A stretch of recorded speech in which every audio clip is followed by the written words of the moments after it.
Chapter 23, Moses said to the people, "No man who is castrated or who has his organ cut off may be part of the people of the Lord God. No, legitimate child will be part of the people of the Lord, neither he nor his descendants, up to 10 generations. No Ammonite or Moabite up to the 10th generation will be part of the people of the Lord God." But the Lord our God did not listen to Balaam's request. On the contrary, God turned the curse into a blessing because he loves you. When you are camped during a war, try to avoid anything that makes you impure. If someone becomes impure during the night because of a loss of semen, he must leave the camp in the morning. They shall be excluded because when you were coming out of Egypt, they did not give you food or water. Do not despise the Edomites, for they are your relatives. And do not despise the Egyptians, for you lived as foreigners in their land.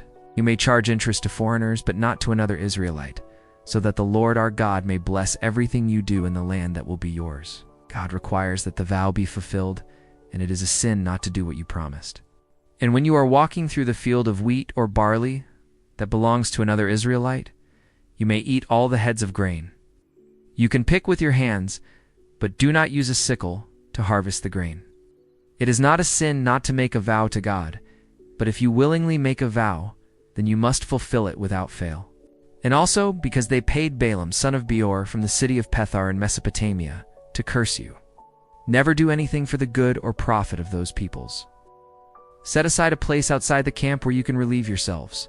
Along with your weapons, carry a shovel, and before relieving yourself, dig a hole and then cover the feces with earth. From the grandchildren onward, the descendants of the Edomites and Egyptians who live in your land may be part of the people of God. In the afternoon, he must take a bath, and at sunset, he may return to the camp. No Israelite, man or woman, shall practice prostitution in pagan temples. The money earned in that way must not be brought into the temple of the Lord as payment for a vow made to the Lord our God. The Lord our God is present in the camp with you to protect you and to make you defeat your enemies.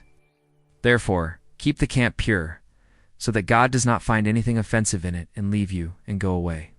If a slave runs away from his owner and comes to you asking for protection, do not hand him over to the owner. He must be allowed to live in any Israelite city he chooses, and he must not be mistreated.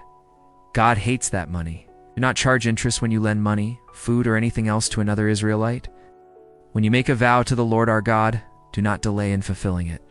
When you are walking through the vineyard of another Israelite, you may eat all the grapes you want, but do not carry grapes in a basket. Chapter 24, Moses said to the people, "It may happen that a man marries. But after some time he no longer likes his wife, because there is something in her that does not please him. In that case, he must prepare a divorce document, give it to his wife, and send her away. A man who is recently married will be free for 1 year from military service and any other public duty. He has the right to stay at home for 1 year, making his wife happy. She will go, and then it may happen that she marries another man, and that this one also no longer likes her and divorces her. Or it may happen that he dies. If he is poor, do not keep it during the night. Turn the cloak to the owner before sunset, so that it may be used as a blanket. Parents will not be put to death because of crimes committed by their children, nor children because of crimes committed by their parents. Do not accept as payment guarantee the clothing of the widow to whom you have lent something. Remember that you were slaves in Egypt, and that the Lord our God brought you out from there. That is why I command you to obey this law. A person will be put to death only as punishment for the crime he himself committed. In that case, do not go back to get it, but leave it there in the field for the foreigners, the orphans, and the widows. In this way, the Lord our God will bless everything you do. Remember that you were slaves in Egypt. That is why I command you to obey this law. In any of these cases, the first husband may not marry this woman again. She is impure to him. Obey all the orders that I gave to them. Do not forget what the Lord our God did to Miriam when we were coming out of Egypt. To marry her again would be an offense against the Lord God. Leave them for the foreigners, the orphans, and the widows. Make only 1 harvest of grapes in your vineyards. Therefore, do not allow such a serious sin to be committed in the land that the Lord our God is giving you to be yours. When you lend something to someone, do not accept as payment guarantee the 2 millstones he uses to grind the wheat. And do not even take only the upper stone, because if he does not have both, he will not be able to grind the wheat, and will die of hunger. If someone kidnaps another Israelite and forces him to be his slave or sells him, that criminal must be put to death. In this way you will remove the evil from among the people of Israel. Do not exploit the poor and humble worker who is paid daily, whether he is an Israelite or a foreigner who lives in the city where you live. Pay his wages on the same day before sunset, because he is poor and waits anxiously for the money. If you get a contagious skin disease, follow carefully all the instructions of the Levite priests. When you lend something to another Israelite, and he promises as a guarantee his sleeping cloak, do not enter his house in order to take the cloak, but wait outside until he brings it to you. He will be grateful, and you will have done what the Lord our God considers right. If you do not pay, he will cry out to the Lord God against you, and you will be guilty of sin. Respect the rights of the orphans and the foreigners who live in your cities. It may happen that during the harvest of wheat or barley, you forget to take a bundle of heads of grain. In the olive harvest, after you shake the olive trees, do not go back to take the olives that remain in the trees. The grapes that remain on the vines will be left for the foreigners, the orphans, and the widows. Chapter 25. When two Israelites have a dispute, take the case to be judged by the judges. One of the two will be judged guilty, and the other innocent. If the guilty one is condemned to receive lashes, the judge will have him lie down on the ground and in his presence.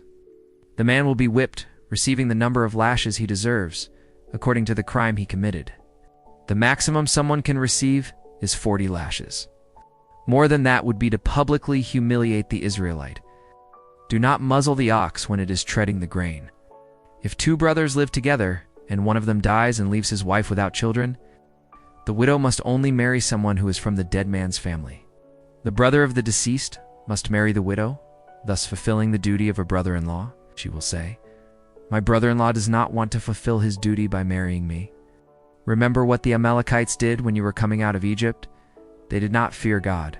Therefore, when the Lord our God has given you the land that will be yours and has made you defeat all the enemies around you, finish off the Amalekites, kill them all, so that no one remembers them anymore. The first son she gives him will be considered the son of the deceased, so that his name will not disappear from Israel. Then the leaders must call the man and try to make him change his mind. But if he insists, saying that he does not want to marry his sister-in-law, she will come close to him. But if the brother-in-law does not want to marry the widow, she will go to the place of judgment to speak with the leaders of the city. Nor have in your house two different measures, one larger than the other. Use correct weights and measures, so that you may live a long time in the land that the Lord our God is giving you. He does not want his brother's name to remain alive in Israel.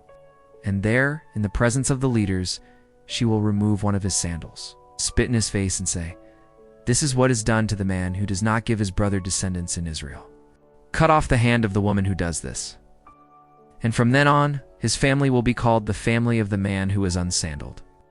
When two men are fighting, the wife of one of them must not come and grab the private part of the other to help her husband. No mercy or pity. Do not carry in your bag two different weights, one heavier than the other. He detests all those who do such dishonest things. And when you were tired and discouraged, they attacked you by surprise and killed the weakest who were coming behind the others. Do not forget this command,